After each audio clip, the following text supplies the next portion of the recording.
तो आप सभी का हमारे YouTube channel Ashfaq science zone में स्वागत है। तो आप सभी विद्यार्थी कैसे हैं? उम्मीद करते हैं आप सब ठीक होंगे। तो बाबू आज के टॉपिक में हम लेके आ गए हैं आपके बीच क्लास 10 फिजिक्स का चैप्टर नंबर 1 प्रकाश का परावर्तन एवं अपवर्तन। तो इसके प्रीवियस वीडियो में हम लोग प्रतिबिंब किसे कहते हैं, प्रतिबिंब कितने प्रकार के होते हैं, इस चीज के बारे में हम लोग डिस्कस कर चुके थे।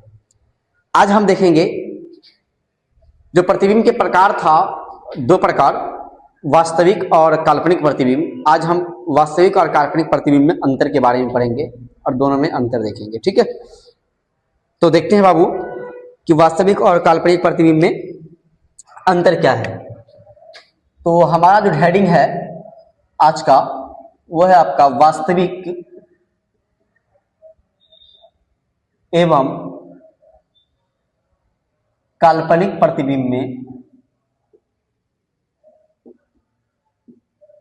अंतर। वास्तविक एवं काल्पनिक प्रतिबिंब में अंतर। तो सबसे पहले आप सभी स्टूडेंट इसको दो भाग में डिवाइड कर लेंगे बाबू। एक तरफ लिख देंगे आप सभी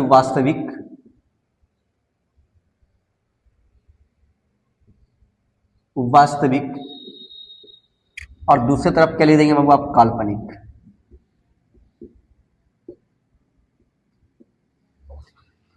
तो बाबू हम देखेंगे सबसे पहला अगर बात किया जाए वास्तविक प्रतिबिंब और काल्पनिक प्रतिबिंब के बारे में, तो इसके बारे में हम लोग जो परिभाषा देखे थे कि वास्तविक प्रतिबिंब का जो था कि जब प्रकाश की किरण है ना किसी समांगीय माध्यम से परावर्तन या अपवर्तन के बाद किसी बिंदु पर वास्तव में मिलती है तो उसको हम वास्तविक प्रतिबिंब कहते थे। लेकिन आभासी या काल्पनिक प्रतिबिंब के बारे में हम लोग देखे थे कि जो प्रतिबिंब यानी कि किसी बिंदु वस्तु से आ रही प्रकाश की किरणें किसी बिंदु पर परावर्तन या अपवर्तन के बाद किसी बिंदु पर अपसरित होती हुई प्रतीत होती थी, उसको हम आभासी प्रतिबिंब कहते थे। और नोट में लास्ट में हम नोट में आपको बताए थे बाबू कि नोट में जो आपका था कि वास्तविक प्रतिबिंब जो होता है वो किरणों के वास्तविक कटन से बनता है और जो काल्पनिक प्रतिबिंब होता है वो किरणों के काल्पनिक कटन से बनता है। तो आप सभी स्टूडेंट हमारे इस पॉइंट में आगे बढ़ने से पहले आप सभी स्टूडेंट चैनल को सब्सक्राइब जरूर कर लेंगे, वीडियो को लाइक और शेयर करना ना भूलेंगे आप सभी। तो हम चलते हैं परिभाषा यानी कि अंतर की तरफ। तो पहला जो आएगा, पहला बाबू नंबर 1 की बात अगर हम कर ले तो जो वास्तविक प्रतिबिंब होगा क्या होगा बाबू? वास्तविक प्रतिबिंब किरणों के वास्तविक कटान से बनता है, कटान से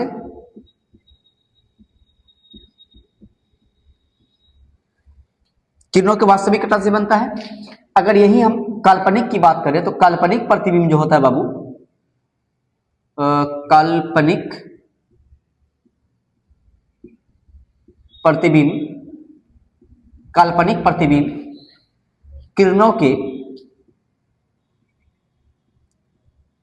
के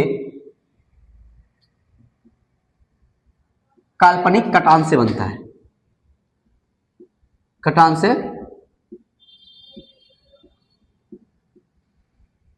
किरणों के काल्पनिक कटान से बनता है। तो नंबर 1 परिभाषा आपका ये हो गया कि वास्तविक प्रतिबिंब जो होता है वो किरणों के वास्तविक कटान से बनता है, लेकिन काल्पनिक प्रतिबिंब किरणों के काल्पनिक कटान से बनता है। दूसरा हो जाएगा बाबू, दूसरा अगर हम अंतर देखें तो यह प्रतिबिंब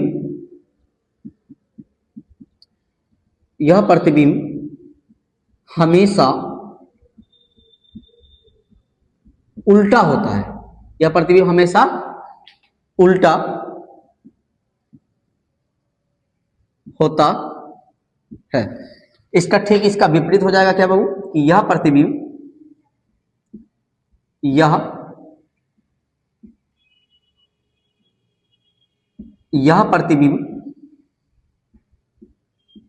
हमेशा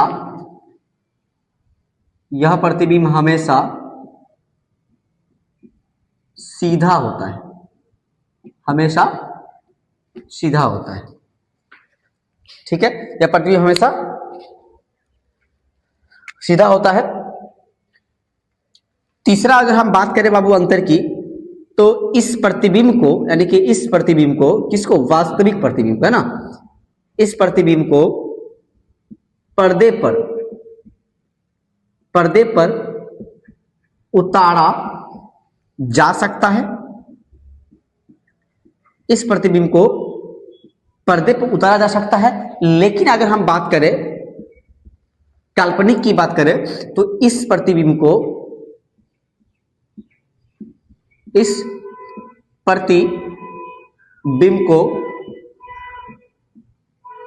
पर्दे पर नहीं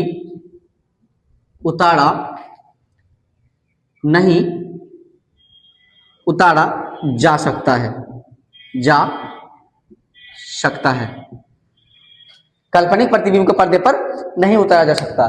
चौथा अगर हम पॉइंट की बात करें, चौथे पॉइंट की बात करें तो जो वास्तविक प्रतिबिंब होता है वो दर्पण के सामने बनता है, लेकिन जो काल्पनिक प्रतिबिंब होता है वो दर्पण के पीछे बनता है। तो ये चौथा हो जाएगा आपका, यह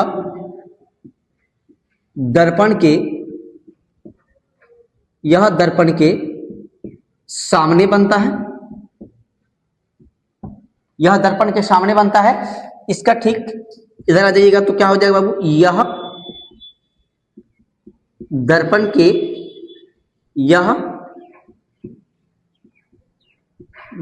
के पीछे बनता है।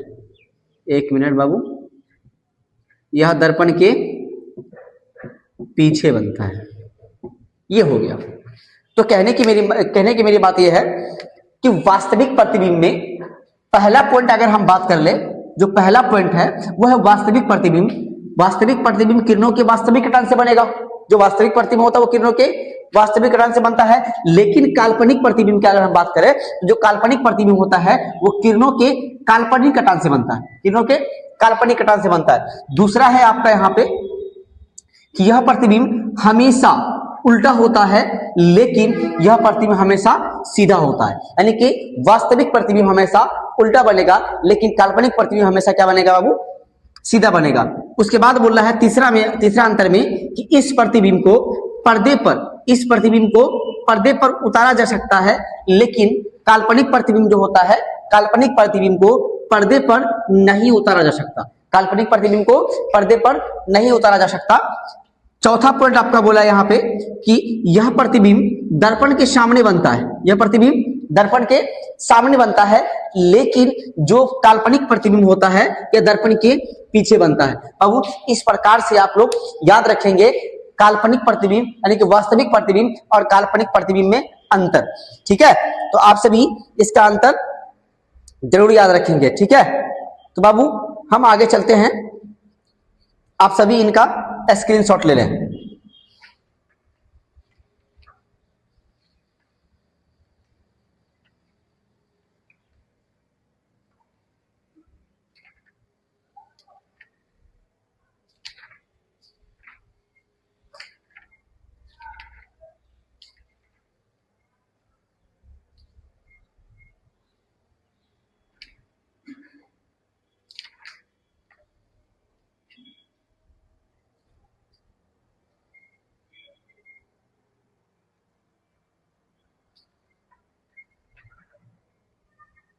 ले लिए वो इसका स्क्रीनशॉट। चलिए हम इसको मिटा देते हैं।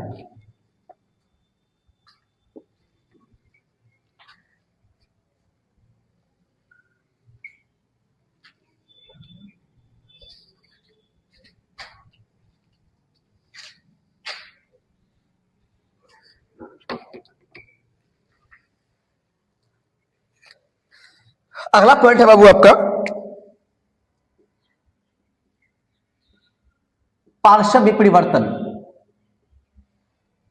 क्या है बाबू आपका, एक मिनट, आपका अगला पॉइंट जो हो जाएगा वो पार्श्व विपरिवर्तन।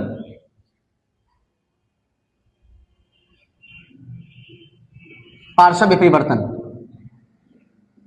चलिए इसका परिभाषा हम लोग देखेंगे। तो बाबू पार्श्व विपरिवर्तन का परिभाषा आपको इस प्रकार से हो जाएगा, ध्यान दीजिएगा कि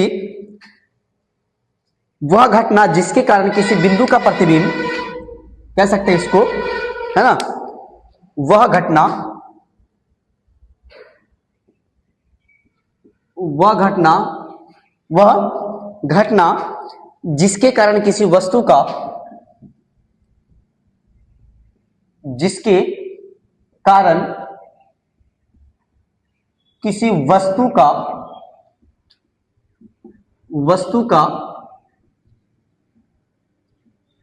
प्रतिबिंब, वस्तु का प्रतिबिंब क्षैतिज अक्ष के प्रति, क्षैतिज अक्ष के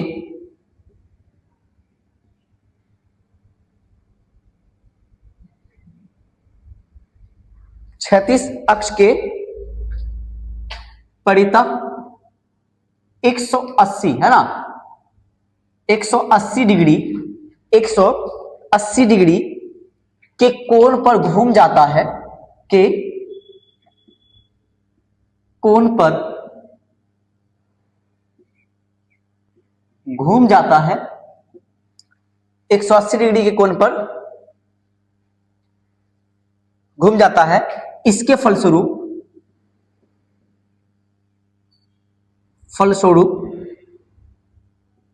इसके फलस्वरूप बाबू याद रखेंगे कि इसके फलस्वरूप प्रतिबिंब का दायां भाग, प्रतिबिंब का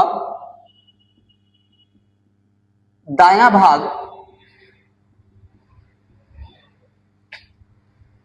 बाएं भाग में, कॉमा, बायां भाग, कॉमा,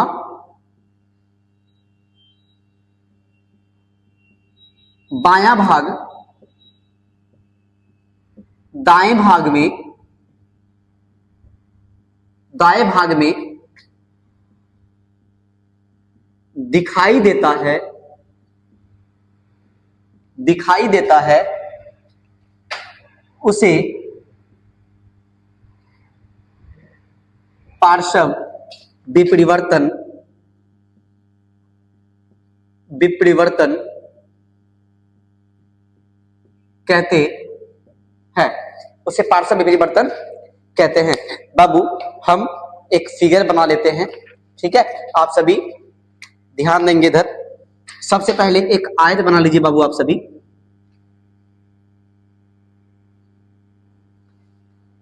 ठीक है, सेम आकार का एक और बना लीजिए।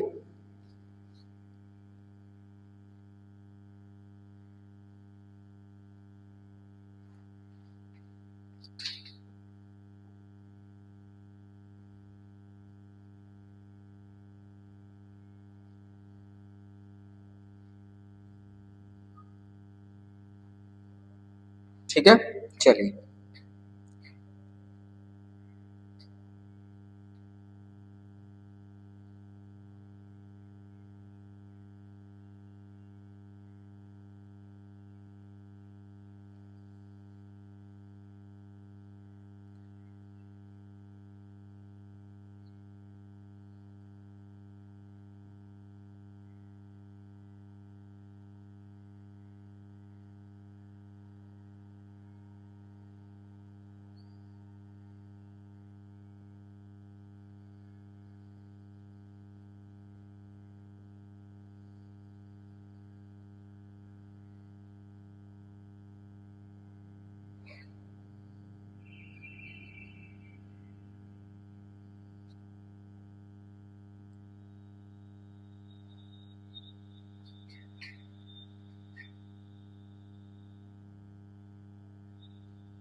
तो बाबू इस प्रकार से आपका फिगर है, यहाँ ध्यान दीजिएगा।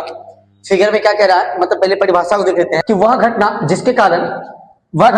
जिसके कारण किसी वस्तु का प्रतिबिंब क्षैतिज अक्ष के, है ना, क्षैतिज अक्ष के परितः 180 डिग्री के कोण पर घूम जाता है, 180 डिग्री के कोण पर घूम जाता है। इसके फलस्वरूप प्रतिबिंब का दायां भाग बाएं भाग में एवं बायां भाग दाएं भाग में दिखाई देता है, उसे पार्श्व परिवर्तन कहते हैं। बाबू आपके सामने देखिएगा, ये क्षैतिज अक्ष पे किसी वस्तु का प्रतिबिंब 180 डिग्री पे घूम रहा है और उसका प्रतिबिंब उधर, है ना, उधर अक्ष के, है ना, पीछे दिख रहा है, मतलब कि दाएं प्रतिबिंब दाएं भाग में, बाएं भाग का दाएं भाग में और दाएं भाग का बाएं भाग में मिलता है, दिखता है। इस प्रकार से बाबू याद रखेंगे, है ना, पार्श्व परिवर्तन।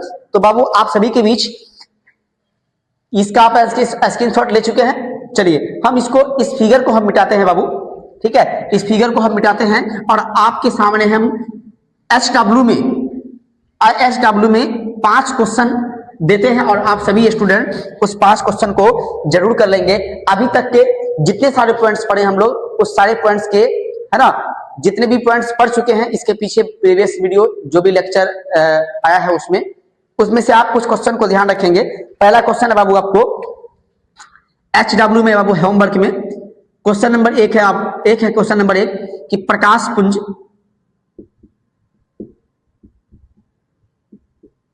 पुंज क्या है, या प्रकाश पुंज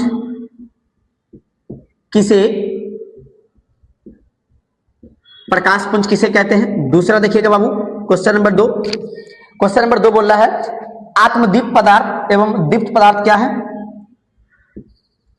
आत्मदीप्त पदार्थ एवं अदीप्त पदार्थ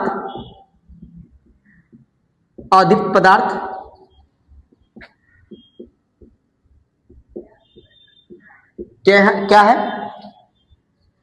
तीसरा क्वेश्चन देखिएगा बाबू, तीसरा क्वेश्चन में आ जाएगा आपका प्रकाश का परावर्तन क्या है, इसके नियम को लिखें। प्रकाश का परावर्तन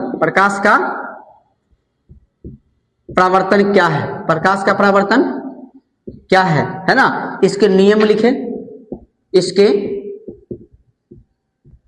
नियम को लिखें, उसके बाद बाबू क्वेश्चन नंबर 4 है आपका।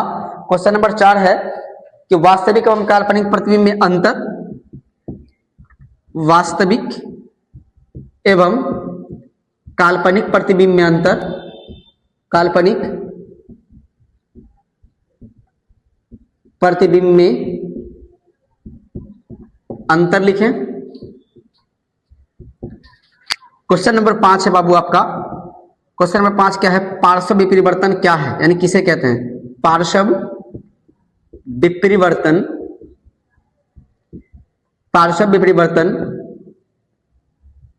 किसे